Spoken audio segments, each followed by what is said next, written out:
season of card, you live when you do it.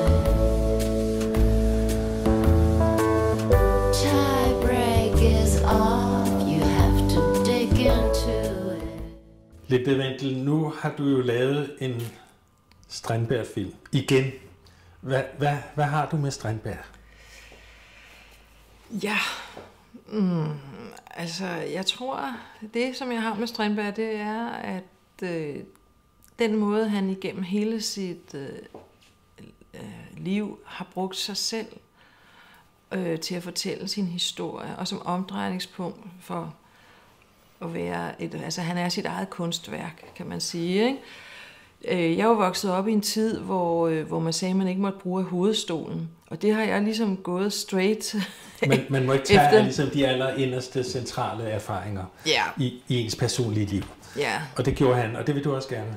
Nej, men det var en kæmpe åbning. Lige pludselig, da jeg stødte på ham, selvfølgelig har jeg kendt til Strindberg, men ligesom dykkede ned i hans liv og sådan noget, og så, hvordan hans værk og ham selv smeltede sammen på en måde, som jo gjorde, at det blev unikt, fordi at han var så ærlig og rå i sin måde at beskrive tingene på.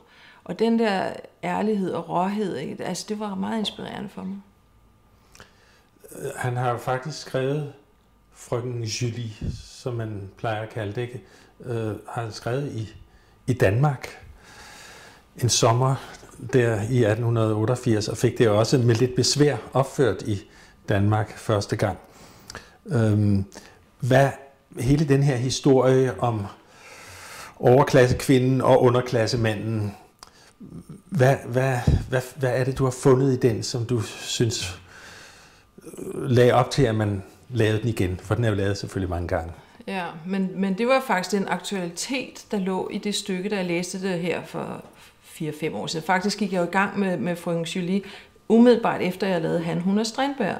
Og der var det Ulrik Thomsen, der skulle have spillet Jean, og jeg prøvede på sådan at line det op, men det gik ikke. Jeg kunne ikke få det til at fungere. Og så lagde jeg den i mølposen, og så læste jeg stykket her igen sidste år, og så tænkte i forhold til vores samfund, hvordan det ser ud i dag, så tænkte jeg, hold op, i dag taler vi ikke så meget mere om et klassesamfund, for det er umoderne.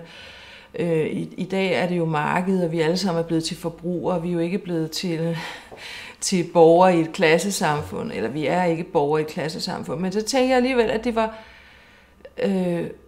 smart, eller fancy, eller hvad kan man sige, eller frækt, at bruge ordet klassesamfund igen, fordi at, jeg synes, der skal være nogle pejlemærker, og hvis man ikke har en bevidsthed om, at det også er eksisterende, så tror jeg heller ikke, at samfundet kan udvikle sig på godt og ondt. Altså, jeg tror, at der er rigtig meget brug for de der lidt ældre historier, som kridter banen op, som man så kan læne sig op af.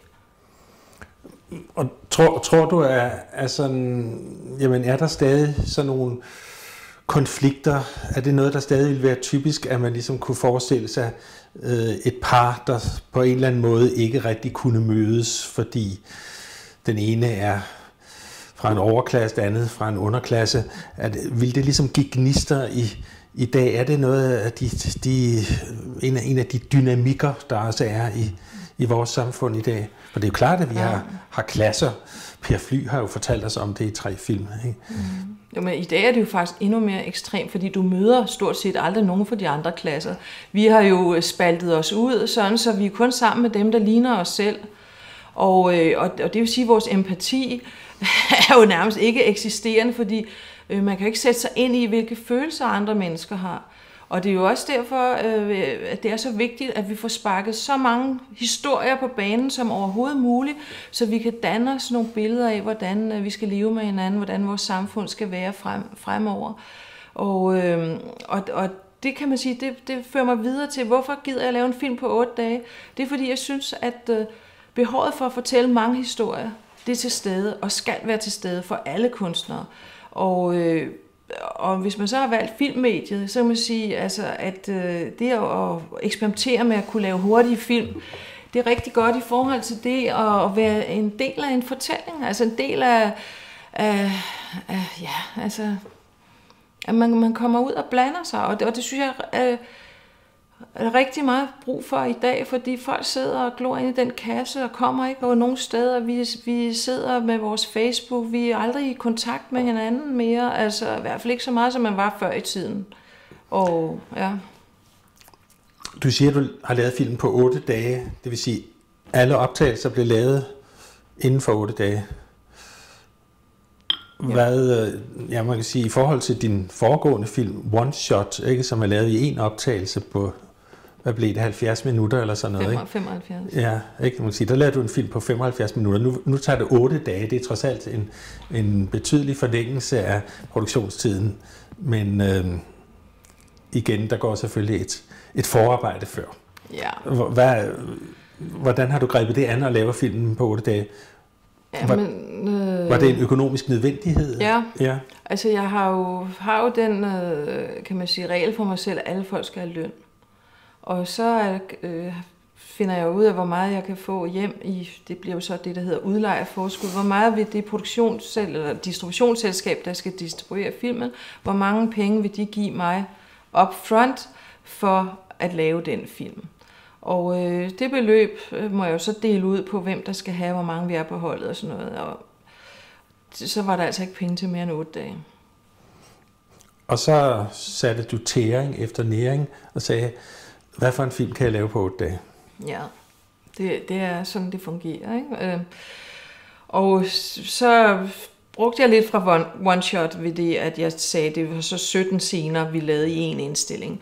Men så kom jeg til at måtte gå lidt på kompromis, fordi vi brugte det der stillbilledkamera, det der Canon, som fotografen enormt gerne ville afprøve. Og jeg tænkte, nu har han været sådan min tro væbner på alle de andre film, og hvis han brænder så meget for det, så måtte jeg jo ligesom... Kan man sige, at i det hele taget, denne her film har jeg været meget mere åben og meget mere samarbejdsvillig i forhold til mine forskellige afdelinger og sådan noget, hvor jeg lyttede meget mere, end jeg normalt gør, fordi alle de andre gange har det været sådan meget, meget fast mit eget, jeg bare har kørt igennem, og så har folk synes det var sjovt at hænge på det.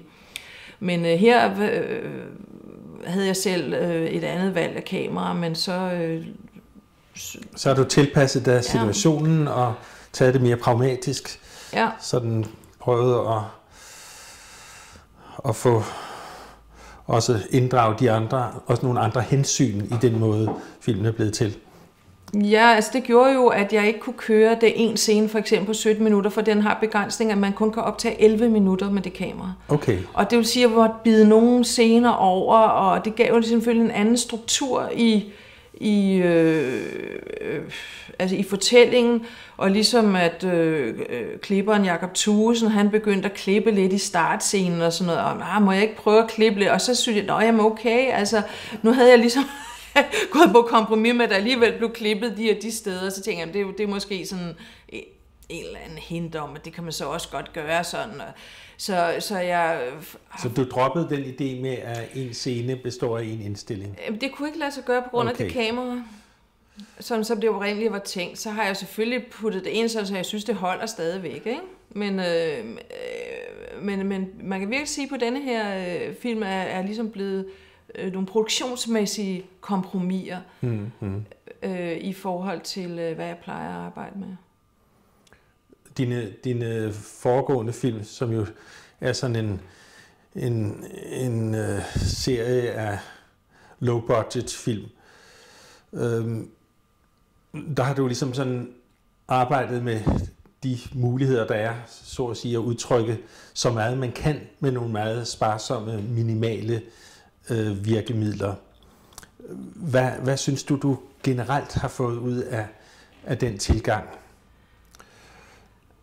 Altså at bruge få virke, altså det er jo et man kan sige, det er en tvangssituation, at du skal lave det, fordi jeg har ganske få penge på dit på, men det giver vel også noget, når du ligesom har gjort det i film efter film igennem en årrække.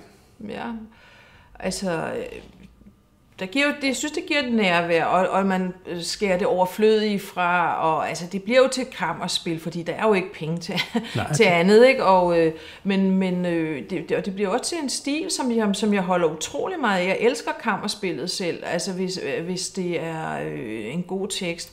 Og man kan sige også her med Frøken Julie, altså når jeg blander teater og film, for det er jo sådan et mix af det, fordi jeg tager Strindbergs originaltekst 80% af tiden. Og ja, så, du er meget tæt på Strindbergs ord. Ja.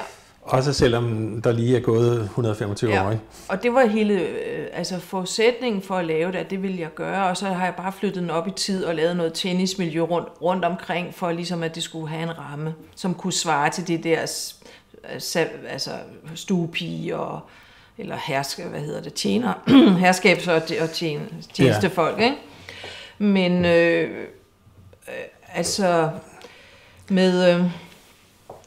med den sidste her, der har jeg jo så prøvet, kan man sige, at skære alt det small talk væk, som der normalt er i dansk film, og så prøve på at gå efter nogle dialoger, som har store følelser, som indeholder store følelser. Men man kan så sige, at denne her film, det bliver faktisk sådan en, du skal se flere gange, fordi den er så komprimeret, fordi teksten er så voldsom. Og når den så også er lavet så enkelt, så er der jo ikke de der flader. Så man kan se folk, der har set den 1, 2, 3 gange, de får hele tiden nye oplevelser og bliver mere og mere vilde med den. Hvorimod, når man ser den første gang, så, og det er ikke for at reklamere for det på den måde, men hvis man ikke har så mange forudsætninger for stykket og sådan noget, så kan det godt virke meget voldsomt på en.